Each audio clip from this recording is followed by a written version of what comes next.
Breaking Jain news. Sant Shiromani परम पूज्य आचार्य भगवान श्री विद्यासागर जी महाराज के शिष्य और आचार्य श्री के गृहस्थ अवस्था के छोटे भाई और अब नए आचार्य श्री परम पूज्य आचार्य श्री समय सागर जी महाराज का आज 22 फरवरी को चंद्रगिरी डोंगरगढ़ में हुआ मंगल प्रवेश। आचार्य श्री के समय का पूर्व का एक प्रसंग सुनाते हुए कि मैं जा रहा हूँ, पीछे पीछे आ जाना, और मैं गंज बासोदा से विनयांजलि कहते हुए नम हुई नए आचार्य श्री की आंखें। सुनिए यह पूरा प्रसंग और नए आचार्य श्री की पूरी विनयांजलि। प्रातः स्मरणीय परम पूज्य आचार्य गुरुवर श्री विद्यासागर जी मणि महाराज की जय।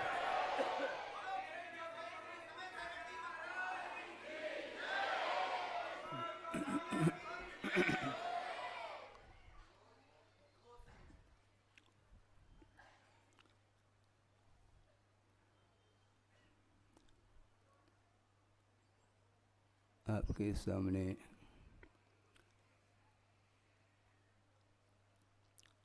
उद्गार व्यक्त करने के लिए बहुत सारे भाव हैं, विचार हैं, किंतु उन सभी भावों को, उन सभी विचारों को शब्द रूप देना संभव नहीं हो सकता। और यह 4-5 दिन हो गए हैं जो वातावरण निर्मित हुआ है, उस वातावरण को परिवर्तित करना असंभव सा लग रहा है। सिद्धांत की दृष्टि से देखते हैं, संसार में संसारी प्राणी प्रतिपल आत्म तत्व को भूल करके अन्यान्य वस्तुओं को लेकर के हर्ष और विषाद का अनुभव करता है, इसमें कोई संदेह नहीं। किंतु वह राग और द्वेष संसार के लिए कारण माना जाता है, किंतु राग एक प्रकार का नहीं हुआ करता, एक विषयानुराग हुआ करता है। और एक धर्मानुराग हुआ करता है। और धर्मानुराग के प्रसंग को लेकर के ये आपके सामने 5-6 दिन निकल गए लगभग कि धर्मानुराग हमारा छूट रहा है। गुरु के प्रति जो अनुराग होता है वह मात्र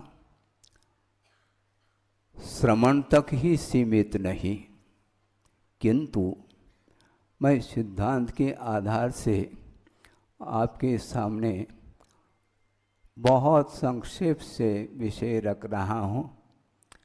एक आध दिन बाद और विस्तार के साथ विषय रखा जा सकता है, रखेंगे कि कहाँ तो समोशरण में प्रभु विराजमान हैं और वे केवल ज्ञान से संपन्न हैं, और समोशरण में गणधर परमेष्टि विराजमान हैं, और भी अनेक प्रकार की रिद्धिधारी आदि श्रमणों से वह सभा भरी हुई है, और स्वर्गीय अथवा चतुर्निकाय के देव देवांगनाएं भी वहाँ पर उपस्थित हैं, और दिव्य ध्वनि खिर रही है।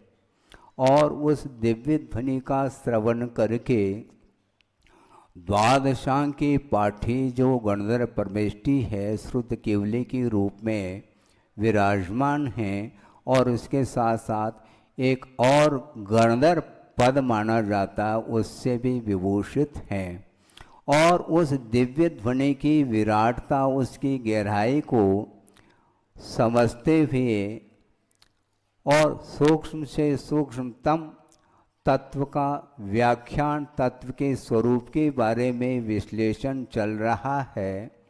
और वह गणधर परमेष्टि का जो उपदेश है अथवा उनकी जो देशना है वह बिना धर्मानुराग के संभव नहीं है।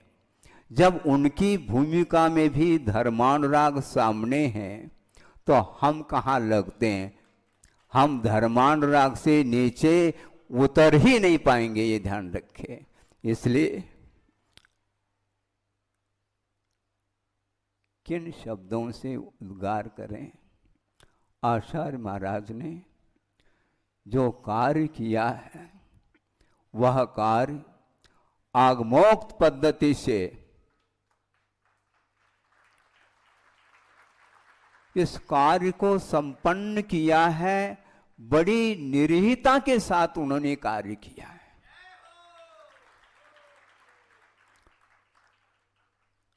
50-55 साल तक उन्होंने दीर्घकालीन आत्म साधना करते हुए मात्र भारतवर्ष के लिए नहीं, समूचे विश्व के लिए वस्तु तत्व का जो प्रकाश दिया है वह प्रकाश न भूतो न भविष्यति।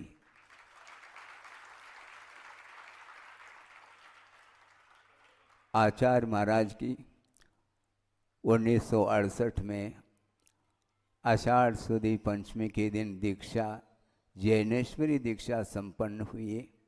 उस समय भी मैं अनुपस्थित था, उपस्थित नहीं था। जो गए थे उनका सौभाग्य अलग था, उनका पुण्य अलग क्वालिटी का था।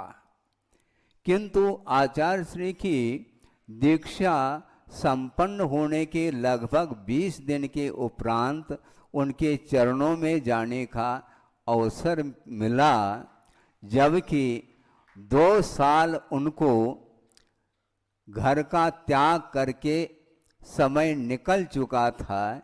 1 साल आचार्य देशभूषण जी के संग में वो रहे। उसके पश्चात वो वहाँ से निकल करके आचार्य ज्ञान सागर जी महाराज के पास आए और सुनते हैं कि लगभग 11 महीने के उपरांत जैनेश्वरी दीक्षा उनको प्राप्त हुई। 2 साल तक ब्रह्मचर्य अवस्था में रहे और ब्रह्मचर्य अवस्था में भी उनका दर्शन हम लोगों को नहीं हो पाया। उसके बाद निर्ग्रंथ अवस्था को धारण करने के उपरांत 20 दिन के उपरांत वहाँ पर पहुँच गए।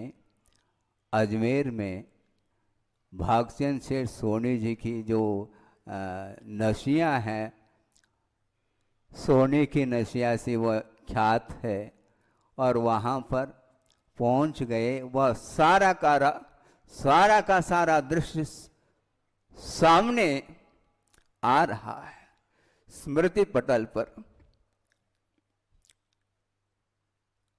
और इसके बाद उस समय आचार्य ज्ञान सागर महाराज जी का भी दर्शन मिला और लगभग 1 महीना 1.25 महीना रुक करके निकल गए, क्योंकि उम्र हमारी कम थी, लौकिक पढ़ाई चालू थी। उसके उपरांत दूसरे साल सन 69 में पुनः आना हुआ, अजमेर में ही आना हुआ। किंतु एक दूसरी कॉलोनी है केसरगंज, वहाँ पर आचार्य महाराज का चातुर्मास संपन्न हो रहा था। वहाँ पर भी आचार्य ज्ञान सागर जी का दर्शन हमें प्राप्त हुआ और आचार्य श्री का भी हुआ। उस समय मुनि अवस्था में आचार्य महाराज थे, किसी ने भी दर्शन नहीं किया होगा। आचार्य बनने के उपरांत तो आप लोगों ने दर्शन किए, किंतु मुनि अवस्था में भी हमें वह अवसर प्राप्त हुआ। उसके बाद कहने की कोई आवश्यकता नहीं है। 50-55 साल कैसे उन्होंने इस लंबे समय को कैसे व्यतीत किया है, क्योंकि गुरुदेव का बार बार कई बार प्रसंग के अनुरूप कहना रहा संघ के लिए, देखो आप लोगों का भी पुण्य है और मेरा भी पुण्य देखो, आचार्य ज्ञान सागर जी के सानिध्य में कितना समय व्यतीत मैंने किया। मुश्किल से 5 साल, जिसमें कि 1 साल ब्रह्मचर्य अवस्था में और 1 साल संलेखना के काल में, और बीच में 3 साल मिले, जिसमें आचार्य ज्ञान सागर महाराज जी ने जो पढ़ाया, उन्होंने क्या पढ़ाया और मैंने क्या समझा, ये मैं ही जानता हूँ। और आप लोग 40-40 साल, 45-45 साल सानिध्य पाने के उपरांत भी आप लोगों को विकल्प होता है, ये ठीक नहीं है। इस प्रकार उनका बार बार हम लोगों के लिए संबोधन मिलता था। किंतु उनके जो 3 साल अथवा 5 साल भी वो 500 साल से भी अधिक है, ये ध्यान रखे। और हम लोगों के लिए जो सानिध्य मिला है और 40-45 वर्ष मिलने के उपरांत भी लगता नहीं कि हम इतने दीर्घ काल गुरुदेव के चरणों में रहे, क्योंकि अपना अपना उपादान हुआ करता है। इसलिए हम ज़्यादा नहीं कहना चाहते हैं। 5-6 दिन के पूर्व में जो यह आपके सामने सुनने को और देखने को मिला, और मैं इस प्रसंग को थोड़ा सा और बढ़ा करके इस विषय को पूर्ण कर लूँ। सन 1914 में ग्रीष्मकाल आचार्य महाराज का संपन्न हुआ नेमावर सिद्ध क्षेत्र में, और उसके उपरांत विहार करते करते आप ध्यान दें, वो विहार करते करते करते विदिशा पहुँचे पूरे संघ के साथ।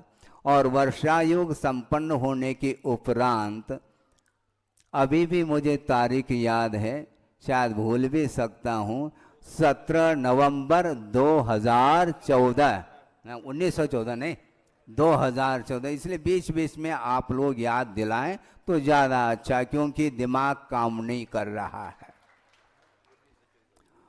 1914 नहीं, 2014 में ग्रीष्म काल में नेमावर में उन काल व्यतीत करके विदिशा की ओर विहार करके वहाँ पर वर्षा योग संपन्न किया। और उस वर्षा योग के संपन्न होने के उपरांत 17 नवंबर 2014 को हमारे लिए आदेश मिला कि आपको थोड़े दिन के लिए, हाँ, और क्या, मैं जो कह रहा हूँ कुछ समय के लिए बाहर जा कर के भी अनुभव कर लेना चाहिए, ऐसे कुछ शब्दों के प्रयोग उन्होंने किए थे।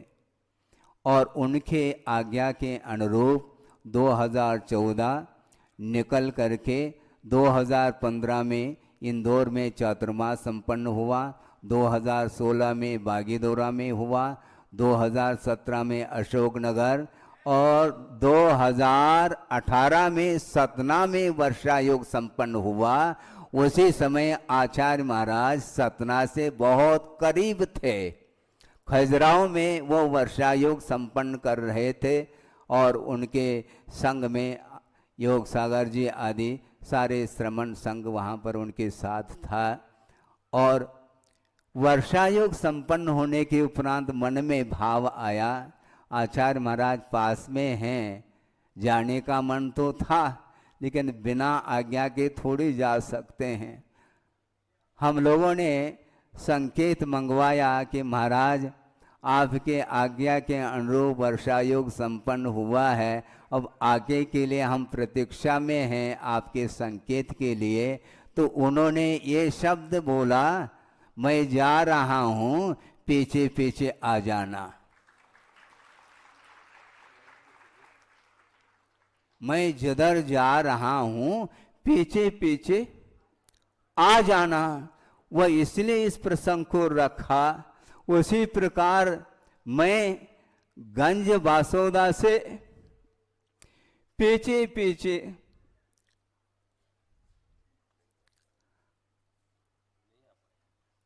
पीछे पीछे चलता आया और आगे आगे आचार्य महाराज बढ़ते गए और इस स्थान पर जाकर के आचार्य महाराज के केवल फोटो पर देखने को मिल रहे हैं। और वो कहाँ पहुंच गए हैं? बहुत उच्चतम पर्याय को उन्होंने प्राप्त इसलिए किया है क्योंकि 50-55 वर्ष तक उन्होंने जो निर्दोष रत्नत्रय की जो आराधना की है और उस आत्म कल्याण के साथ रत्नत्रय की निर्दोष आराधना करते हुए विश्व के लिए जो मार्ग प्रशस्त किया है उसका प्रतिफल सामान्य पर्याय थोड़ी मिल सकती है। हाँ, इसमें कोई शक नहीं है।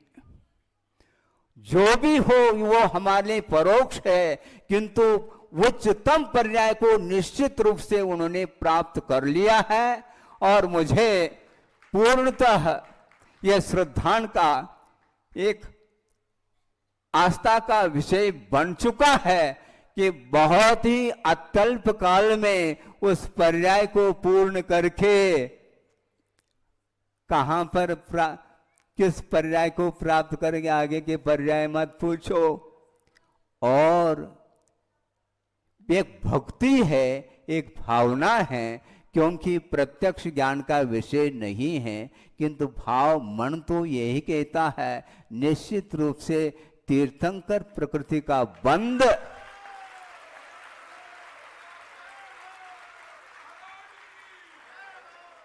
मैं इसलिए कहना चाहता हूं, बड़े साहस के साथ कहना चाहता हूं कि एक यशोधर मुनि महाराज के ऊपर श्रेणिक ने एक महान उपसर किया।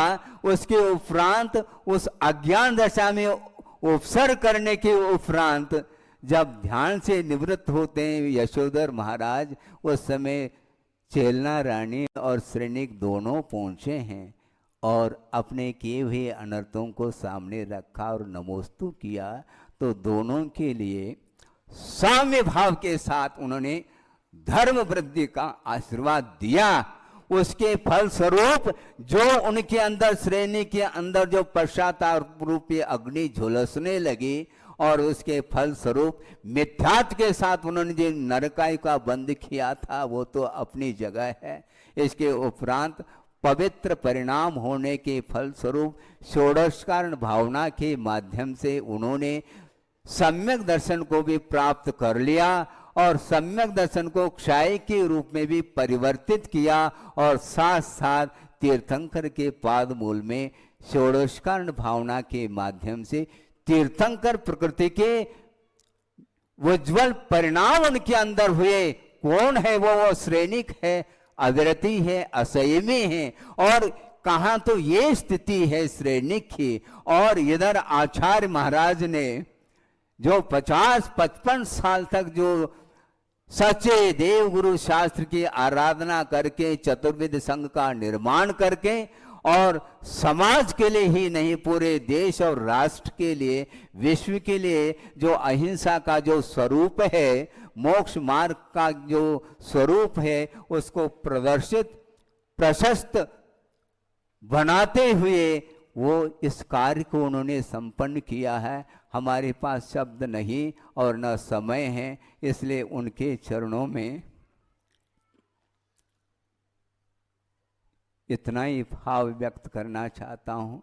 जहाँ कहीं भी वो हों तो वो हमारे लिए बार बार स्मृति के विषय बने रहें और उनको याद करते हुए हम अपने शेष जो जीवन है उस शेष जीवन को भी बिना किसी अपेक्षा, बिना किसी इच्छा के निरीक्षता के साथ उन्होंने जो कार्य संपन्न किया है उसी प्रकार हम भी अपने शेष जीवन में उस कार्य को संपन्न कर सके। इस प्रकार उनके चरणों में हम भावना, भक्ति और प्रार्थना करते हैं।